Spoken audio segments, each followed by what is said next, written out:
Yeah, Is quite track bad all actually. just on microgreens at the moment?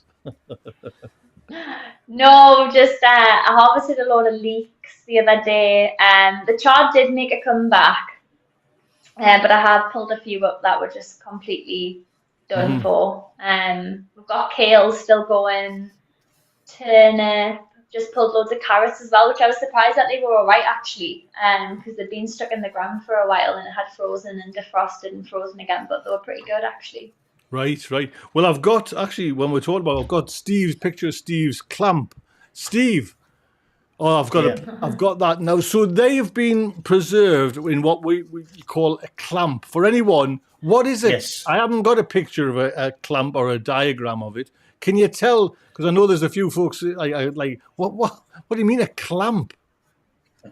Well, it's an old-fashioned storage method. It's what people used to use before they started getting outbuildings and root cellars to store things in. And basically what it is, you dig a pit in the ground about 6 inches deep. You lay it, you cover it with either the base of it, either with gravel or straw for drainage. And then you start laying whatever you're clamping in there. They don't touch each other. So I laid my carrot, if you can imagine, a bit like a dartboard fashion in this round hole. None of them were touching each other, and that's to prevent rot spreading if it gets in. Then you cover that with a bit more straw and a fine layer of soil on top of there, and then you build another layer, and you build it up, and it'll end up being about 15 inches above ground, but it's layer after layer after layer of carrots. And it's, as I say, it's an old-fashioned way of storing things. And you can clamp all your root veg. Potatoes used to be clamped as well. And that's just how it used to be done, how you used to store things. And Steve, how long could that survive? You know, would that crop last a good into the spring? Well, yes and no. I mean,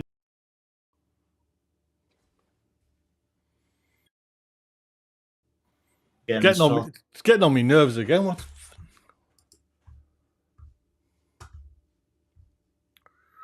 Are we there? Yes, it's starting to wear me patience here. There, I'm saying it's starting to wear me patience. This there now. And I 1080. I didn't want to stream at 720, but I don't know if that's the reason or not. But anyway, I will, Hannah. What was it? How long will that clamp last then, Steve? Well, once the spring starts, it starts to warm up, and the carrots will start to warm up, and they'll start to resprout. Then they'll start to go past their good bit, their better bit. I mean, clamped carrots won't taste as good as fresh carrots, but they'll certainly taste better than a supermarket carrot. And they'd be no good for eating raw as a fresh carrot, but they're good for all your winter casseroles, stews, soups, all that sort of thing. So it's worthwhile doing, especially like I had a mega crop of carrots this last year, so I had to do something with them. You said there though they won't taste as nice as fresh carrots. What do they lose their flavour or something? Or they will do over time, and they'll lose a little bit of moisture from them as well, and they'll start to become a bit firmer. You know, when you've got a fresh carrot out of the ground, it's literally, you can feel it's wet when you take it out of the ground, can't you, from it through its skin? Well, it'll start to sap away into the soil and into the straw. It becomes a bit firmer. But if you're cooking it, as I say, into a casserole or stew, it will regain that moisture, and it actually takes on the flavour of the meat that you're cooking it with better. They're good in that respect. It's amazing how that, I'm presuming that method will last longer than just putting your carrots in the bottom of your fridge.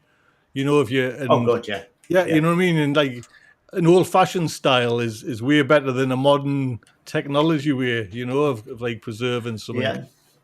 I mean, there's another way you can do it. I mean, my granddad, one of the ways he used to do it is he had a bench in his garage, and he would just put a layer of carrots on that and then a layer of sand on the top, and then put the next layer on. And he'd build up this big mound on his bench of carrots. That's another way of doing it. But when I went to the allotment plot, everybody had a couple of clamps for their different veggies down there, and they were picking at them through the winter months. You know, every Sunday or Saturday when they were down at the allotments, they'd take the veg home for the week. Right. That was the idea. Right.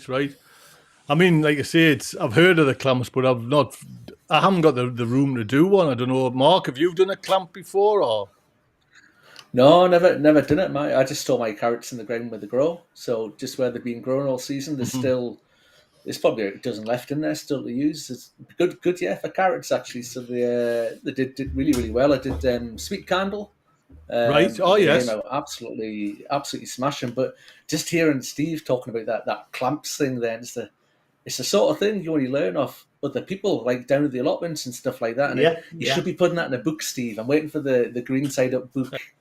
It's the name though as well, like clamp. It's just got a, I don't know where that's come from, but it's got it's a bizarre name for it as well, a clamp. You know what I mean? And I guess you can see why when you think about it. Hannah, would this be something you would do or think about, or I guess you're just leaving your carrots in the ground as well, are you? Yeah, I've read about sort of storing them in sand and things before, and sort of popping them in like a box and keeping them somewhere cold, not letting them touch each other, touch the sides and things. I've never tried it personally. This year I got right into like preserving, so I pickled a lot of things. So that's generally the way that I would go, but I do kind of swear by leaving it in the ground as long as possible.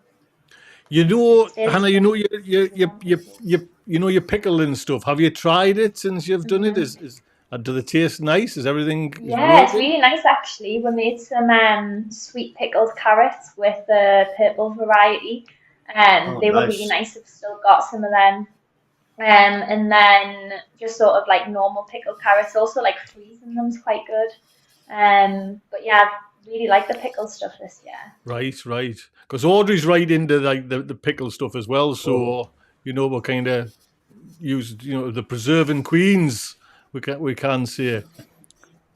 I will say, JC Barber is asking.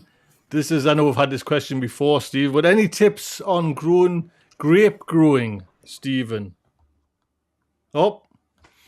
Well, Mark, any tips on growing grapes? I was going to say, I hope he doesn't come to me about grapes, because the only thing I've ever heard about grapes is that if you've got a vine, you normally grow them like inside somewhere, don't you?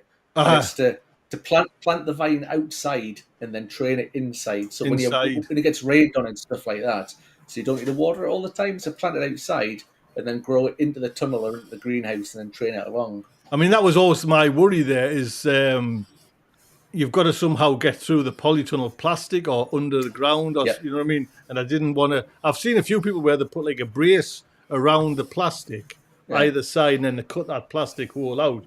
But then you've got a hole, you know what I mean? And it's... How did you do it? You've seen my...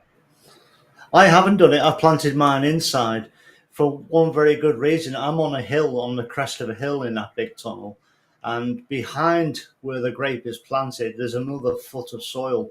And all that land drains off into my tunnel. And that back bed where it is stays wet all year. So I'm utilising the water in there and stopping it spreading into the tunnel too much by putting the grapes straight inside the tunnel. Mm-hmm. So you can do it both ways, depending on your situation. So what would you, a little bit of advice tip before you got cut off again, we're bloody losing. What, for anyone starting growing grapes for the first time, what...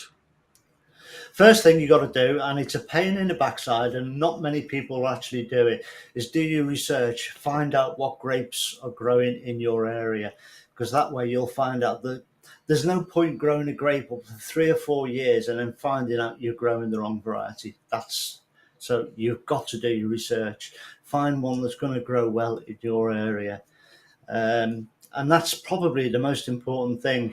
There are plenty of training guides online, but you basically got to grow your grapevine up, split it however you want, whether you want to train it across or grow it into a fan. But the first year, if it grows 10 foot, you'll be cutting 3 foot off it at the end of the year. And then you grow it on again. You grow it on in sections over a period of 3 or 4 years. Don't rush it. Take your time. And on your first harvest, take 2 bunches of grapes off it. Cut everything else off. Second harvest, take 10 bunches. And after that, you can just go for a full harvest, like I did last year. I was going to say you had a huge harvest last year. It was just like... Patience is definitely key. Definitely. What did you do with all them grapes then?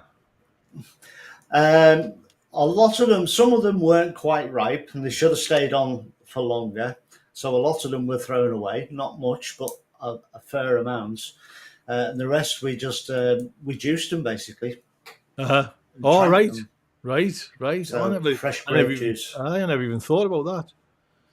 Just juicing Beautiful. them up. There we go. Did they all come at the same time, Steve? Were they all sort of ripe at the same time, or can you harvest throughout the year?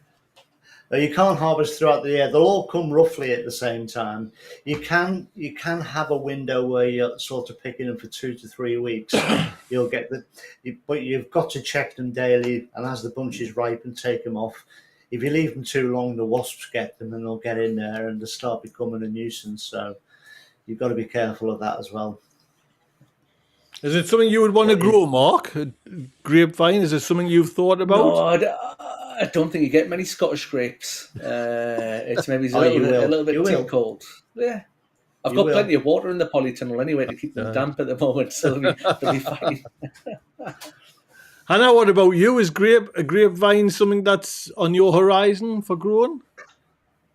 We've got one at Trackall actually. We only just planted it this sort of like last summer in the greenhouse, and it's done all right. It's grown quite a lot. I have cut it back. I hope I haven't cut it back too early, but I have cut it back already. I did cut quite a decent amount off it, so I'm hoping next year it'll keep growing along the top of it. It's quite I think we selected quite a hardy, if you can get a hardy grapevine, but specifically for like northern temperatures. Are the seedless or got seeds in? They've got seeds in. Right. Mm-hmm. Yeah, you know what I mean? That kind of. Right. Jedi Lurker, this is notes from the questions from last week. Is there a cut-off date for sowing aubergines? Because I know you've got to be kind of pretty early sowing aubergines. They're a long-growing plant. Anybody know if there's like a cut-off date? Like, oh, it's too late. You know, like say March, too late now to sow them, or? Not really. I mean, you just choose your variety for however late you're sowing it. I mean, normally I sow my aubergines and peppers, as you know, in January. This year, I'm growing much smaller varieties. In fact, my aubergine is a patio aubergine this year. I don't need it to get to such a big plant, so that's why I've delayed it a month, and they'll be sown this month. Mm-hmm. So just choose a smaller variety or one that ripens quicker. Just read your varieties, have a look, and find one that's suitable for your location and for what you want it to do. I've sown mine. Mine have been sown 12th of January. Oh, I know, Gosh, there we go. There's no stopping you. I could sit here for half an hour and say, don't sow. And the moment we go offline, you'll be looking for compost to sow them. So they're done. They seem all right at the moment. Mine, I must admit, that little window there is like a germination heaven. Everything I've sown has germinated. Do you know what I mean? I mean, I've got a heat mat on and I've got the Super 7, but the sun bleaches in there. You know what I mean? It's just a lovely little place. So they might wobble a bit when I kind of go to the greenhouse now, and you know what I mean, get that temperature might be a bit, you know, not right for them, just because, like I say, the pampered pooches at the moment, they're doing lovely. So yeah, right. Oh, well, you need your power in your little greenhouse, and you need a little frost heater. I know. Just to take the edge off. And you'll have to send us that link again. To be honest, about that frost heater, it'll be somewhere in the archives of our chats. But Steve, Angelica is asking, why doesn't me parsnips? Now, I've had this before as well. This is from last week's questions. Angelica, love. Why do me parsnips grow into a ball instead of growing properly downwards? I'm transplanting them from a tray. Could that be the problem? It's very possible, because the roots of carrots and parsnips really want to be unimpeded completely.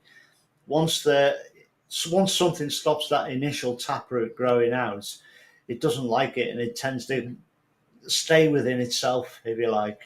There could be loads of reasons, but I mean, even if you grow them out in free draining soil and sow your seeds out there, they only need to hit a little bit of stone or a little bit of bark or something, and they think that their journey's stopped, and they therefore stop. They'll swell up and swell out into a big ball, but they want unimpeded growth straight down, basically. But if you've got if it so happens that they've got the big, but there's nothing wrong with they're still usable. No. Yeah. Still edible, yeah. Yeah. I mean, some of that tray of parsnips I posted a photo of the other day, there's some in there that have had impeded roots because they're big. You can see the big fat things, but they're only short about this long. And I've only got that one. Yeah. See, that's probably hit a stone and split, and that's why it's two stems wrapped around like that. Mine were all right, but I kind of grow that can't grow that many. The space wise, I've used mine. So is that all yours gone now, Steve? You've dug all yours up, or have you still got more? No, God, no. No, that little blue mushroom tray full of parsnips the other day was from half a row, and that was a 4-foot row of parsnips. So that was 2-foot row of parsnips in that tray. And I've now used 3 rows, and I've got 3 rows left. I've got tons left. You'll be having parsnips in August. I've got all kinds of things. I'm going to be trying a parsnip rosti probably tomorrow. Can make parsnip crisps, parsnip soups, which I'll use as a base and add different flavourings too. So there's loads of things. I'll be roasting them off and freezing them for purees, baba ganoush. There's tons of stuff you can use it for. There's another question here from last week for you, Steve, just while you're on there. And it's regarding like your tomato side shoots, like your side hustle, like pinching them. It's Mike's allotment. Tomato side shoots, if the variety is an F1 with the side shoot plant, does it produce an F1 fruit? You know how you kind of... Oh, so it will... It's a clone of the mother plant. Right. But the one thing you definitely... I saw a lot of people doing this last year. It was like a big craze on YouTube. I seem to have started. But what I saw was a lot of varieties being used for the tomato side shoot growing. And you've got to use an early fruiting variety. If you don't, the chances are it won't fruit very well towards the back end of the season. And that will deter people from trying the method again when the method works. You've just got to use an early fruiting one. You saw my tomatoes in that tunnel at the back there. I was still harvesting them until just before that cold snap. So at the end of November, I was still getting tomato harvest. Mm-hmm. That's where the extra polytunnel size comes in. Do you know what I mean? That's like you can just set aside. You know what I mean? You can set aside a little kind of bit, and you're still pulling tomatoes. Because when it happens for me, it's like once they're over, I want them out. Where Steve has got the room to kind of just like relax and just leave them a little bit. You know what I mean? So yes. What tomato varieties then, Steve? Because I actually pulled the shoots off Brad's Atomic and I got an amazing crop. I was saying on this show. Hope they're me and you again, Mark. It's oh, he's gone. There we go. I don't know why this is doing this. Bloody everyone and then popped off. Offline. Why does it keep on saying? There, Mark, being you. Yeah. I wonder if it's my internet connection. Do you know what I mean? I'm with Vodafone, but I've never had this trouble before. We'll make this the last question and we'll go into the tips. What was I saying? Oh, the side shoot, Steve. I had Brad's Atomic, which worked like a dream. Is there a tomato we can kind of you would recommend for that method of like pinching the side shoots out? Well, I've always used Crimson Crush, or Gardener's Delight was another good one as well. Mm-hmm. Well, I've got you. Is it here? I've got that Crimson. The Rose Crush. I wonder if that's like a member of the same family. So I'm going to. That's the one I'm growing this year. One of the ones I'm growing this year. It's more of a beefsteak tomato. That one. Yeah. Growing local if you want seeds, that's what we're growing as well. Listen, before we crash and burn one more time, we will get tips of the week. Now, Mark, did I mention that you had to have a tip of the week there? Well, If You I haven't, didn't know, but no, right. I've got one. Oh, good. Hannah, we'll come to you first then. What is your tip of the week? I know we said not to get too ahead of yourselves with the sewing, but why not? Every year I've always tried not to grow too many, and then every year I do. But I mean, it's a bit of excitement, isn't it, at the beginning of the year, and after the winter we're all eager to sow things. And I mean, a packet of seeds is 75 pence a pound, 150. So it doesn't really matter if they don't work out quite how you wanted them. But yeah, I think just sow them. That's the best tip there, Hannah. You see, sow them early and sow as many as you can there. There's nothing wrong with that tip. Well done there, well done. Mark, can we have your tip of the week, sir? Yeah, so my tip of the week is to stop and move. So I was listening to a podcast. Obviously, the Potty Mouth podcast is top of my list. Good lad. But good Adam lad. Frost from Gardener's World's got one. And it's all about gardening for health. And he had a physiotherapist on. They're talking about all the benefits of gardening for all, physical activity and things.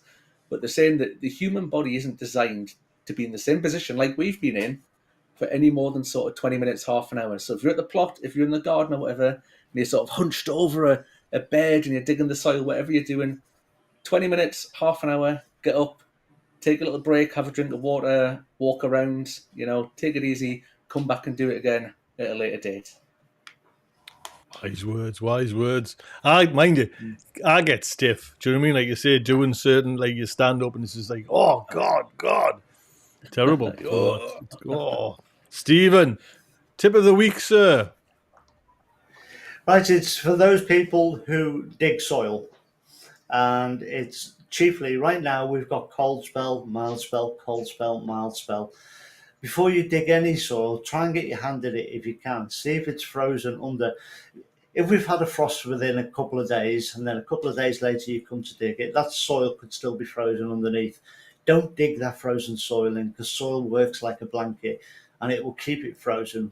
And later on in the year, when your plant's roots are reaching down to it, it will find an area of soil it doesn't like and it could kill it basically. So don't turn cold soil into warm.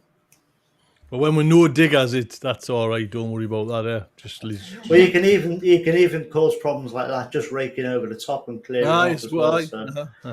So especially still got to be careful of it. Getting that like double frost, what we got hit with the UK, that double kind of whammy was pretty bad. Right then, well, I think it's been a bit trying, the internet connection there. I'm going to swap provider. 1080. Big thank you to Stephen, to Hannah, and Mark. Mark, thank you very much. First time on. Next time we'll go 7:20 and we'll have it nice and smooth. Yeah.